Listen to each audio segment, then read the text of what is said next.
હમણાં ઇન્સ્ટા પર reels scroll કરતી હતી તો મેં એક રીલ જોઈ, એક નહીં સોરી 2 રીલ્સ જોઈ કે એક હસબન્ડે પોતાની જે વાઈફને મર્ડર કરી દીધું અને એનું જે માંસ હતું ને એવું કે મછલીઓને કૂક કરીને ખવડાવી દીધું.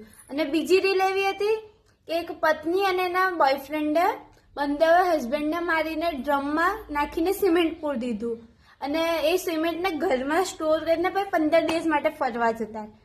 આઈ થિંક જ્યારે તમને લગ્ન કરીને પછી એવું જ કરવાનું તો પછી લગ્ન જ કેમ કર્યા તમે એ લોકો સાથે? તમે તો એ લોકો સાથે દગાબાજી કરી લીધી, પણ જે ઇન્સાન તમને ટ્રુ લવ કરતો હોય, જે તમને આટલું ઇજ્જત રાખતો હોય, તમે એમની સાથે કેવી રીતે આવું કરી શકો?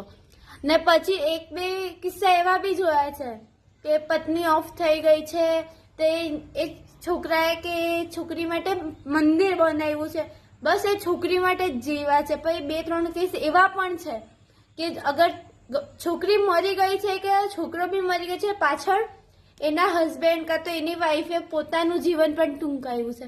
તો પણ આવી મેન્ટાલિટી રાખવાવાળા કે ગુસ્સામાં આવીને પેલાને માર નાખ્યું, પોતાના પ્રેમી માટે પેલાને માર નાખ્યું. તમને એની હાથે જ જવું હતું તો પેલાને કહી દેતે, એ જ તમને મોકલી દેતે ને.